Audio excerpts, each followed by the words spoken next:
Kapuso sa kabagyo na sikpatan sa gawa sa Philippine Area of Responsibility. Katapusan kining nakita 2,820 kilometers east-northeast sa extreme northern Luzon. Matod sa pag-asa, ubos ang tsansa ni ini nga musud sa PAR o wa usab kini epekto sa bisan asa nga bahin sa nasod. Magpadayon ang kaalimuot nga panahon sa dakong bahin sa nasod. Apan, mangandam gihapon sa posibilidad sa pag-uwan.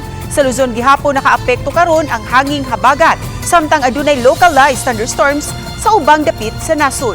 Base sa dato sa Metro Weather, adunay pag-uwan sa Cebu ug Bohol, bisan sa Eastern Visayas, apil na ang Samar ug Leyte. Uwanon usab ang uban pang bahin sa Luzon ug mausab sa daghang lugar sa Mindanao. Nagpabilin ang pagkabaluron ug delikado sa mga bangka ug gagmay nga mga sakyanang pandagat sa Northern Seaboard sa Northern Luzon.